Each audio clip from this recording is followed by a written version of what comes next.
નમસ્તે વિદ્યાર્થીની બહેનો. શ્રેણી 11 એમાં એસપી, એમાં ચેપ્ટર 7 શેર, મૂડી અને શેરના પ્રકાર. તમને ખ્યાલ હશે જ આ ચેપ્ટરનો થોડુંક આપણે આગળ અર્થ, વ્યાખ્યા, શેરનો અર્થ, વ્યાખ્યા, પ્રકાર એના વિશે માહિતી મેળવી લીધી છે. છતાં પણ થોડુંક આપણે રિવિઝન કરી લઈએ. તો વિદ્યાર્થીની બહેનો, શેર, મૂડી અને શેરના પ્રકાર એના વિશે આપણે જોઈએ. તો નવી સ્થપાતી જે કંપની હોય, કંપનીના પ્રવર્તકો એટલે સ્થાપકો, પ્રમોટેડ અથવા તો સામાન્ય માલિકો કહી શકાય. તો આ માલિકો દ્વારા જ્યારે જે મૂડી છે એ મૂડી એકત્રિત કરી અને ભેગી કરવામાં આવે છે, અને એ ભેગી થયેલી જે મિલકત છે એ મિલકતમાં કંપની સ્થાપકો જરૂરિયાત પ્રમાણે શેર બહાર પાડી અને ઘટતી જે મૂડી છે એ ભેગી કરે છે. એટલે ટૂંકમાં કહીએ તો સામાન્ય અર્થમાં કંપનીની માલિકીની મૂડીનું પ્રમાણ મોટું હોય, જેને નાના નાના ભાગમાં વિભાજન અથવા તો જુદા કરવામાં આવે છે, એ પ્રત્યેક ભાગ એટલે શેર. શેર એટલે શેર હોલ્ડરોનું કંપનીમાં રહેલું નાણાંમાં વ્યક્ત થઈ શકે તેવું હિત, જેને નાના ભાગમાં વિભાજન કરવામાં આવે છે. આગળ જોઈએ છે શેરની લાક્ષણિકતા. એમાં આપણે જોઈએ, શેર એ કંપનીની શેર મૂડીનો હિસ્સો ગણાય અને નાના એક સરખા જે હિસ્સામાં વિભાજન થયેલા હોય. શેર એ કંપનીના નાણાકીય હિત વ્યક્ત કરે છે. શેર એ જંગમ મિલકત છે. જંગમ એટલે એક જગ્યાએથી બીજી જગ્યાએ સરળતાથી લઈ જઈ શકાય, હેરફેર થઈ શકે, એટલા માટે શબ્દ આપ્યો છે જંગમ મિલકત, જેની લેવેચ પણ થઈ શકે, ભેટ કે દાનમાં પણ આપી શકાય. શેરની ફેરબદલી મુક્ત રીતે થઈ શકે, એ શેરનું મહત્વનું લક્ષણ. હક અને જવાબદારી. એમાં શેરની જે શેર હોલ્ડરોને સભામાં નોટિસ મેળવવાનો, સભામાં હાજર રહેવાનો, મતદાન કરવાનો અને દાર્શનિક કિંમત જે ભરપાઈ કરવાની જવાબદારી પણ એને હોઈ શકે. તો વિદ્યાર્થીની બહેનો, શેરની લાક્ષણિકતા 4-5 મહત્ત્વની બાબતો છે, એ તમારે યાદ રાખી લેવાની. આગળ જોઈએ છે શેરના પ્રકારો. એમાં 5 પ્રકાર પાડવામાં આવ્યા છે: સત્તાવાર મૂડી, બહાર પાડેલી મૂડી અને ભરપાઈ થયેલી શેર મૂડી, મંગાવાયેલી શેર મૂડી અને ભરપાઈ થયેલી શેર મૂડી. સત્તાવાર મૂડી કોને કહેવાય? તો કે કંપનીના આવેદનપત્રની મૂડીની કલમમાં જે મૂડી દર્શાવાયેલી હોય એ મૂડીને નોંધાયેલી કુલ મૂડી અથવા તો સત્તાવાર મૂડી કહી શકાય. બહાર પાડેલી મૂડી. કંપની પોતાની જરૂરિયાતને અનુલક્ષીને સત્તાવાર મૂડીની જરૂરિયાત મૂડી મેળવવા માટે શેર બહાર પાડે છે. આ રીતે બહાર પાડેલી જે મૂડી કહી શકાય. ભરાયેલ મૂડી.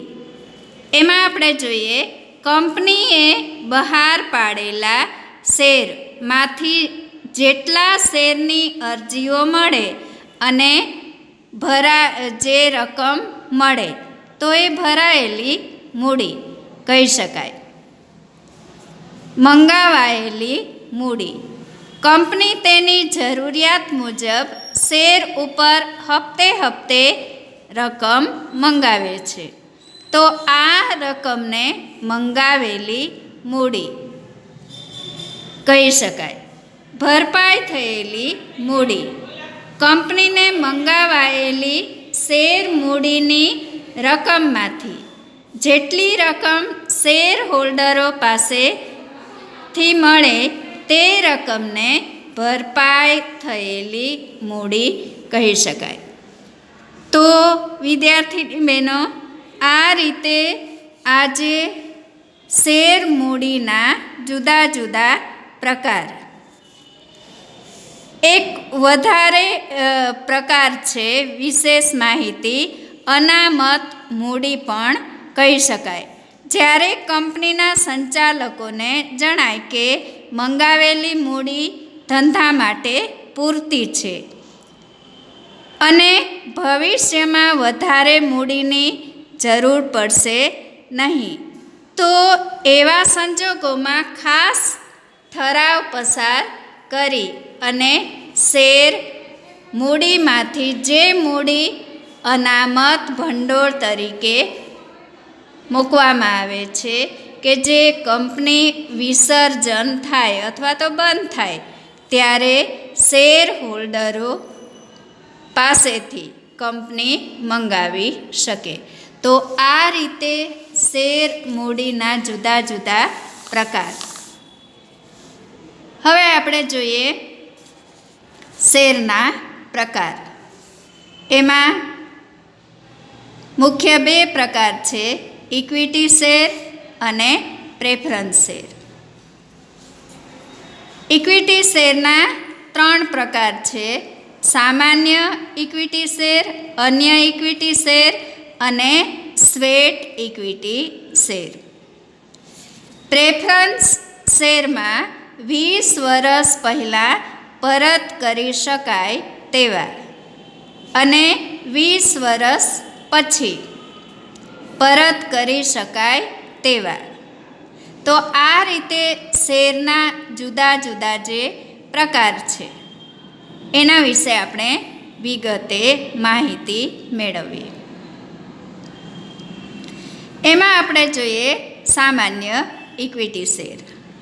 એનો અર્થ જોઈએ જે શેર પર ડિવિડન્ડ મેળવવા તથા મૂડી પરત મેળવવા શેર હોલ્ડરો પછી મળતો હક હોય તેને સામાન્ય ઇક્વિટી શેર તરીકે ઓળખવામાં આવે છે. ડિવિડન્ડ મેળવવાનો હક છે એ શેર હોલ્ડરને પછી મળતો હોય તો એવા શેરને સામાન્ય ઇક્વિટી શેર કહી શકાય. ઇક્વિટી શેરની કેટલીક લાક્ષણિકતા આપણે જોઈએ તો આમાં સાચા માલિકો, વફાદાર સાથી પણ શેર હોલ્ડરો સાથે જોડાયેલા છે અને એ જોખમ ઉઠાવે છે. મતાધિકારનો એને હક મળે. આ પ્રકારના જે શેર હોલ્ડરોને મળતા ડિવિડન્ડ અને ડિવિડન્ડનો દર છે અનિશ્ચિત હોય, નફા સાથે સંબંધ ધરાવે, નફામાં કોઈ પણ પ્રકારની વધઘટ થાય તો એને મળે, સામાન્ય સભામાં હાજર રહેવાનો, મતદાન કરવાનો અને સંચાલકોને ચૂંટવાનો અધિકાર હોય. મૂડી પરત મેળવવાનો અધિકાર પણ એને સામાન્ય રીતે ઇક્વિટી શેર મૂડી કંપનીના અસ્તિત્વ દરમિયાન પરત કરવામાં આવતા નથી, પણ જ્યારે કંપની વિસર્જન થાય ત્યારે એ મૂડી પરત કરવાનો અધિકાર એને મળે છે. લાભ અને વળતર, એમાં જુદા જુદા પ્રકારના જે લાભ અને વળતર મળે છે. દાખલા તરીકે હકના શેર, બોનસ શેર અને શેરનો બજાર ભાવ, જે ચાલુ પ્રવર્તમાનમાં બજાર ભાવ મળતો હોય એ શેર હોલ્ડરોને પ્રાપ્ત થાય. શેરની નોંધણી, એમાં આપણે જોઈએ તો શેર બજારમાં આ પ્રકારના શેરની નોંધણી કરવામાં આવેલી હોય અને ખરીદ વેચાણ પણ સરળતાથી કરી શકાય છે. તો એ રીતે સ્વેટ ઇક્વિટી શેર એ મહત્વતા ધરાવે છે. અન્ય શેરમાં આપણે જોઈએ તો મતાધિકાર સાથે ઇક્વિટી શેર, ડિવિડન્ડ સંબંધમાં જુદા જુદા અધિકારો સાથે મતાધિકાર ધરાવતા ઇક્વિટી શેર. સ્વેટ ઇક્વિટી શેરમાં આપણે જોઈએ તો કંપની તેના સંચાલકો, કર્મચારીઓ અને વિશિષ્ટ જ્ઞાન ધરાવતા જે શેર હોલ્ડરો છે એને રોકડ, ખાસ ધ્યાન રાખજો વિદ્યાર્થીની બહેનો, રોકડ સિવાયના અવેજ ફાળવે છે તો એને સ્વેટ ઇક્વિટી શેર તરીકે ઓળખવામાં આવે છે. રોકડ સિવાયના એટલે જો કંપનીને નફો પ્રાપ્ત થાય, બરાબર, તો એ નફાની જે રકમ છે એ જુદા જુદા શેર હોલ્ડરોને બોનસ તરીકે મળે અને અન્ય સ્વરૂપે, ભેટ સ્વરૂપે પણ એને પ્રાપ્ત થાય. તો આ સ્વેટ ઇક્વિટી શેરનો સંપૂર્ણ મહત્ત્વનો ફાયદો કહી શકાય. આગળ જોઈએ છે એના બે ફાયદા. એક તો વળતર ચૂકવી શકાય છે. આ પ્રકારના શેર પગાર ઉપરાંત કંપનીના શેર ઉપર ડિવિડન્ડ સ્વરૂપે પણ આવક પ્રાપ્ત થાય. જોગવાઈઓ, કંપની સામાન્ય સભામાં ખાસ ઠરાવ પસાર કરવો પડે અને શેર બહાર પાડ્યા તેની વિગત પ્રવર્તમાન શેર બજારમાં સંચાલકો દ્વારા એ વિગત દર્શાવવી પડે. શેર બજારના નીતિ નિયમ અનુસાર એની નોંધણી પણ કરાવવી પડે.